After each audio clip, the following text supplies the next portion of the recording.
Mas, irmãos, o que mais chama atenção na África são as lições que nós aprendemos com os irmãos. Uma das lições que aprendemos. Fomos lá para ajudar, mas fomos ajudados, né? A ver o zelo dos irmãos e a fidelidade deles. Uma das lições foi a hospitalidade. Em todos os lugares, os irmãos são hospitaleiros. Aqui temos notado isso, né? Com a família em que estamos, e os irmãos também são hospitaleiros. Mas na África isso ganha um outro sabor diante de certas circunstâncias.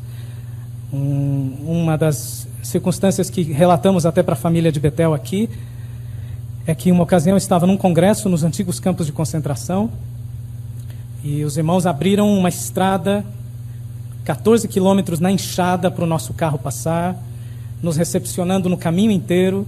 Chegamos lá, tinha 5.000 vozes nos esperando do anoitecer até 1 da manhã, cantando em 4 vozes, nos recepcionando, porque era o primeiro congresso dos campos de concentração em liberdade.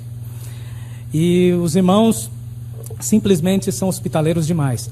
Numa dessas casas, eu já estava dias me banhando com aquele banho de canequinha, né? Ao ar livre. Não totalmente, né? Mas com uma cobertura aqui de bambus em volta, né? Daí eu entrei, o irmão disse, o seu banho está pronto. Falei, tá bem, fui lá banhar-me. Na hora que eu entrei, ele disse, eu vi que a água estava suja, assim, né? Mas eu me banhei com aquela água, fiquei mais sujo que limpo, né? Saí e disse, muito obrigado, irmão. Aí ele disse, eu que agradeço ao irmão.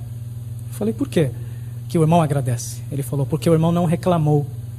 A minha esposa andou 7 quilômetros para ir e 7 para voltar, só para trazer esse balde de água para o irmão. Porque ninguém aqui tem água, só o irmão vai ter. Então, muito obrigado por não reclamar. Né? Grande lição, não é, irmãos? Para nós jovens e todos nós, né? Temos tudo necessário aqui para viver, né? Outra lição foi sermos fiéis em coisas pequenas. Lucas 16:10 diz, quem é fiel no mínimo é fiel no muito, né? Uma experiência simples no Congo, que os irmãos já ouviram falar talvez dessa experiência, nos ilustra. Veja só, por exemplo, um irmão do Congo nos contou, o Congo está em guerra, 9 grupos de guerrilha, e numa certa localidade os irmãos tinham que atravessar o rio para ir às reuniões, uma balsa, né? Do outro lado do rio. E os irmãos chegaram ali na balsa, tinha centenas de pessoas esperando para atravessar e guerrilheiros violentos ali barrando a passagem, querendo cobrar pedágio dos irmãos e sequestrar alguns para trabalho escravo. Algumas pessoas. Então um guerrilheiro colocou a arma na cabeça do irmão e pediu a identidade do irmão, rapidamente. Aí o irmão, tremendo, foi pegar a sua identidade e deixou cair o seu relatório de serviço de campo. Aí o guerrilheiro pegou e disse, o que é isso aqui? É um código secreto? É alguma coisa assim? Aí o irmão disse, não, isso é nosso relatório. Somos testemunhas de Jeová. Cada mês temos que entregar. Explicou tudo, né? Aí o guerrilheiro mudou a feição e disse, poxa, que maravilha. Vocês são testemunhas de Jeová? Eu gosto das testemunhas de Jeová. A minha mãe é testemunha de Jeová. Vocês são gente boa? Vamos fazer assim. Quem for testemunha de Jeová aqui, não precisa pagar pedágio, vai pagar de graça, vai atravessar de graça. Quem é testemunha de Jeová, levante a mão. Todos levantaram, todas as pessoas, né? Até os do mundo. Mentindo, né? Porque queriam passar de graça. Aí o guerrilheiro disse, não, relatório. Quem tem relatório vai passar, quem não tem, não passa. Aí os irmãos fizeram aquela fila, né? Aí o guerrilheiro olhava o relatório e passava. Aí alguns irmãos tinham esquecido o seu relatório. Aí disse, desculpa, senhor soldado, com todo respeito, eu esqueci meu relatório, mas eu sou testemunha de Jeová. Eu tenho o cartão do sangue. Ele dizia, não quero saber do sangue, não. Quero saber do relatório. Hoje é dia de entregar o relatório. Não é, senhor ancião? E o ancião olhando, hoje era o dia. Esse filme chama-se A Vingança do Secretário, né? Jeová, às vezes, pode nos testar de maneiras inusitadas, irmãos. De maneira que nós nem imaginamos. Outra lição que tiramos ali na África, irmãos, é a diligência. Nós já falamos aqui do esforço que alguns fizeram de vir nas reuniões, né?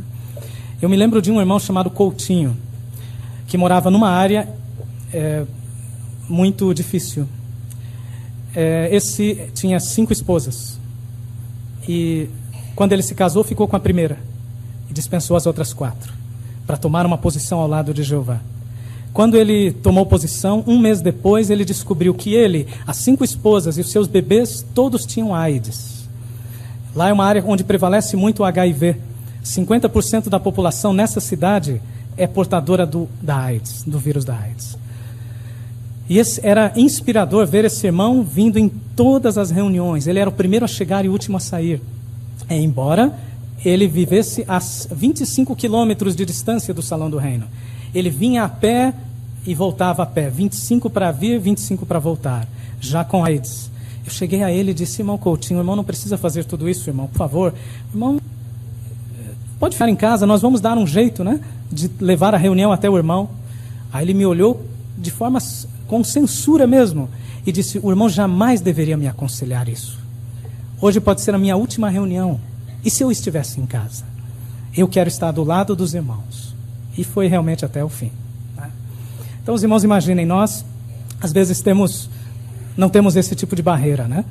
Alguns irmãos têm feito esforços magníficos, mas o exemplo dos irmãos da África, de qualquer maneira, é inspirador, né, para todos nós. E sem dúvida nenhuma, irmãos, uma lição que aprendemos é: podemos ser felizes com pouco. É interessante que é muito difícil explicar para um irmão africano o que é depressão e o que é estresse, porque isso não existe quase lá, né? Quando explicamos a ele o que é depressão, ele diz: bom, um dos irmãos disse assim: eu posso morrer de fome, mas disso eu não morro não, irmão. E realmente eles sempre estão sorrindo. Em certa ocasião eu parei uma família inteira que estava em cima de uma bicicleta, o marido, a esposa estava noutra bicicleta, o marido e 4 filhos em cima de outra, e a esposa com a bagagem em outra bicicleta. Aí eu perguntei a eles: os irmãos vão viajar há quanto tempo? Ele disse: já viajamos 2 dias. E rindo, todos rindo. Aí eu disse: irmão, mas o irmão está rindo nessa condição? Ele disse: o irmão tem que ver o lado bom, pelo menos eu tenho bicicleta, outros irmãos não têm. Tínhamos perseguição, não temos mais. Temos liberdade. Não podíamos cantar os cânticos, tínhamos que sussurrá-los. Hoje nós podemos gritar a Jeová louvores. O irmão tem algum motivo para ser triste? Então os irmãos imaginem a inspiração que isso dá em qualquer pessoa, né? Então isso tudo tem resultado no cumprimento de Isaías 29:19. Vamos ler juntos? Isaías 29:19. Que diz para nós: e os mansos certamente incrementarão a sua alegria no próprio Jeová, e até mesmo os pobres da humanidade jubilarão no próprio Santo de Israel. E não é verdade, né? Nós temos visto o cumprimento disso em países pobres na África, em outras partes do mundo. E o resultado é um progresso magnífico. O progresso, quando chegamos lá, em 93, estamos há 12 anos lá, não havia nem o Salão do Reino. Atualmente, 750 estão em construção. Bonitos salões do Reino, de construção rápida. Havia 100 congregações no país, atualmente já passam de 900. Havia 7.000 publicadores, agora passamos do marco dos 40.000. Estamos passando por um período de limpeza nas congregações, mas o crescimento ainda é muito intenso. Há um bonito Betel, à beira-mar, na capital, 100 betelitas estão lá, e 11 lares missionários espalhados pelo país, 2.400 quilômetros de comprimento. E os 60 missionários que estão lá, nós gostaríamos de saber se os irmãos gostariam de enviar o amor cristão para esses 60 missionários e todos os membros da família do Betel de Maputo.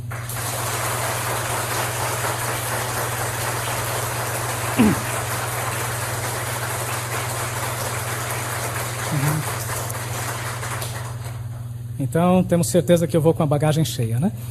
E o nosso desejo é que os irmãos permaneçam firmes aqui e orem também para que possamos permanecer lá, né? Muito obrigado.